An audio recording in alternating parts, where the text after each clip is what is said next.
started. Okay, Elliot WW. Let's go d5 here. Tried knight f6 last time.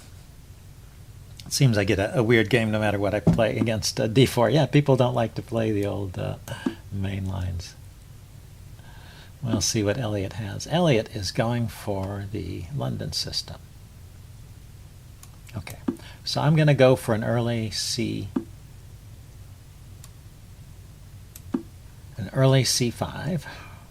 Play that quickly. He just defends. Get this knight developed.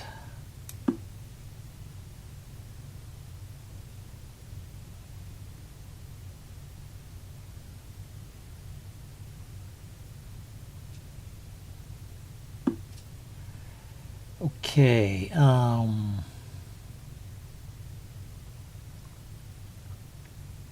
Yes, I'm going to put the bishop on b7 and go for this plan with the bishop on the light squared diagonal here. And I'm going to place the other bishop on d3. I was kind of waiting for him to play pawn to h3, which indicates he's trying to save the bishop. And then by placing my bishop here and trading it, it makes that kind of a wasted move. But he hasn't played that. And I want to move the bishop because I want to be able to castle. I could go with the knight move first. Knight there is a bit exposed, though. There are tempo moves with this knight, so let's go here. And of course he can play knight to, yeah, that's his plan. Plays his knight there in order to save his bishop. And also I can't play my knight out. So he does play h3, okay. So to play knight d2, I think I want to retreat the bishop first. Knight d2. This knight can move with tempo because the bishop will be undefended on d3. I could just take the knight also, but I want to keep this bishop around and trade it for that bishop.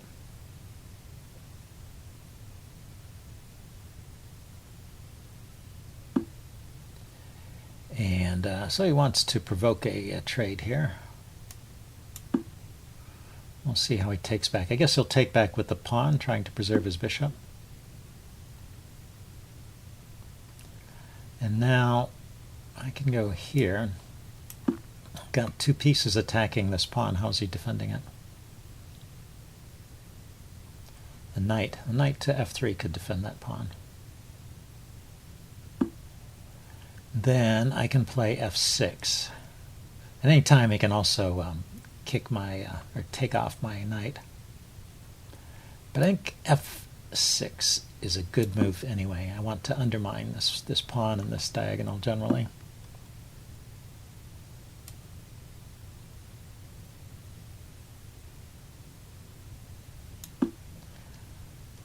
Here we go.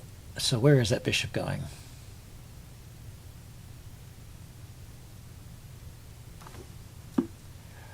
Nowhere. He's putting the knight there again. Okay. I guess he can keep doing that. Now I still can't play knight here. So, and if I place my knight back here, it gets taken. So let's kick the bishop.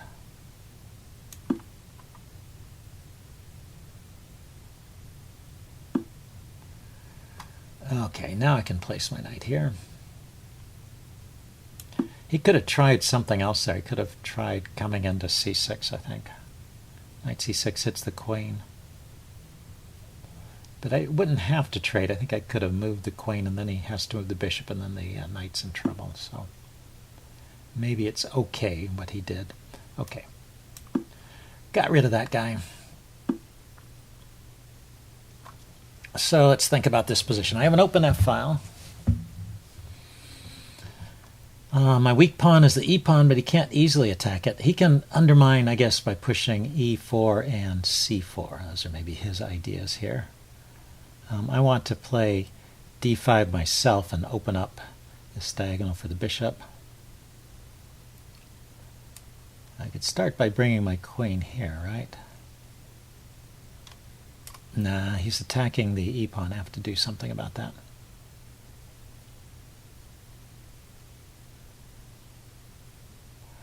Okay, so let's get the queen off the back rank, maybe bring a rook over to the e-file here.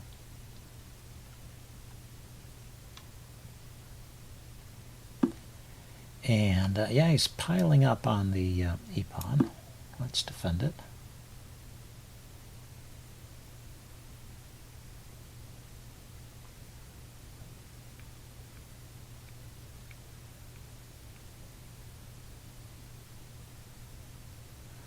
You can play knight to h5, hitting my queen, but the queen still has some squares to go to, and the rook defends the pawn when the knight leaves, so the queen is free to move without having to defend the pawn. Maybe bring my knight forward. Knight here to c4, d3. Yeah, it's just a good square here on e5, and looking also at the bishop. And I still want to get in the move pawn to d4 if I get the chance. Let's start with knight e4 though. See what he wants to do about that bishop. Relieve some of the pressure on the e-pawn.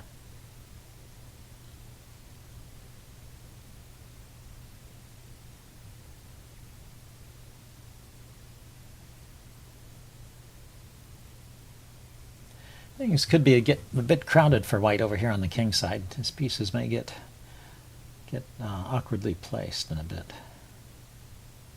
But what I was really thinking of was, queen g5 and open up this diagonal for the bishop and then sacrifice the rook. Well, sacrifice the exchange by taking here. Okay, he wants to take. I don't get that. Well, it's two pieces for a rook and a pawn. Usually not sufficient compensation there.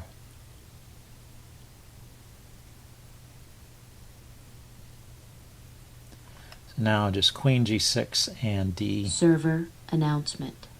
Queen g6 followed by d4. Looks pretty good. So he brings his queen over.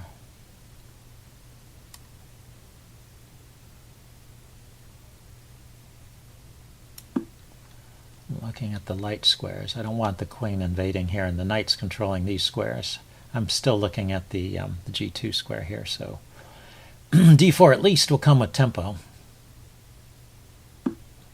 And so I could play d4 now. He could block. Oh no, I can't play d4 now because his queen is defending g2. That's the plan. So I guess I need to go around this way. With the knight, I can hit this pawn. Or if he kicks my knight, I can sink my knight into this square. This is a good square for the knight. The trades, this is all good for me, right? I'm up material. So I think I will. I didn't want to move my queen away anyway. I'm hitting this pawn.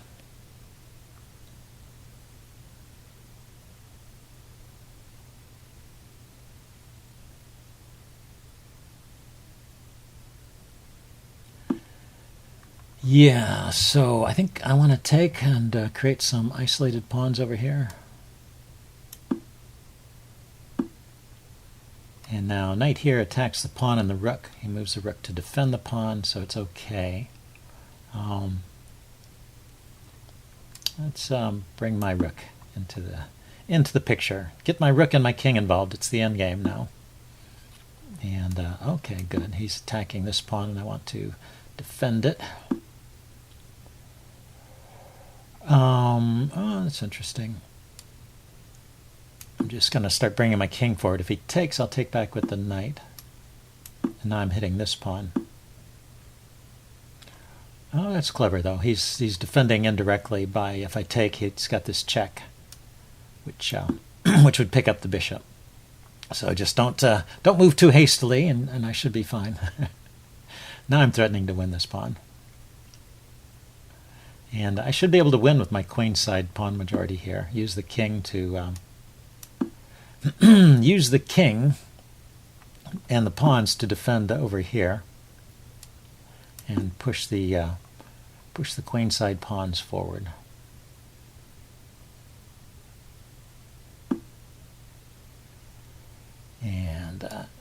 let's actually I use the king to help this side as well. I'm going to use the king all over the place here.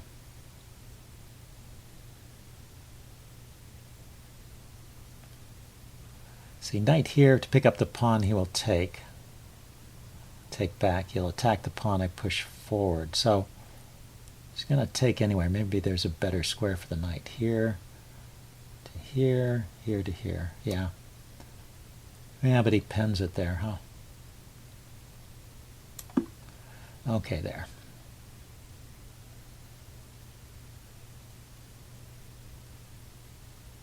You have to be careful pushing those pawns forward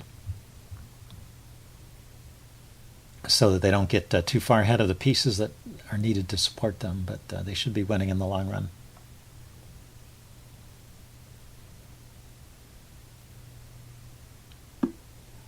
Okay, that's interesting. I can just take that pawn, and I will. And now my knight's got a secure square. Hey, I thought he had to take. Yeah, he can cause action, cause trouble on the other side of the board. That is true. So he is going to win a pawn over here, right?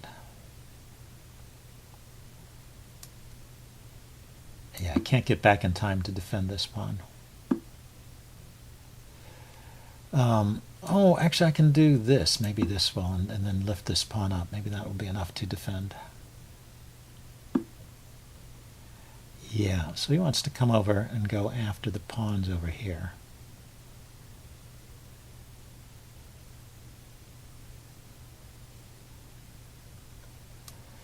Time to just start pushing, I think.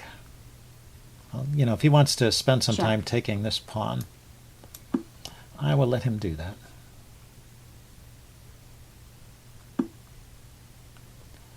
I think ultimately, let's see, where's a good square for the bishop? Maybe, well, here it's going to get kicked around a little bit, huh?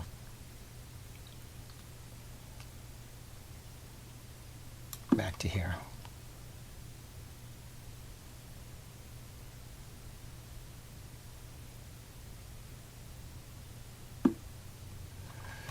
Okay, march those pawns. His king is going to defend, okay. Get a pair of pawns going.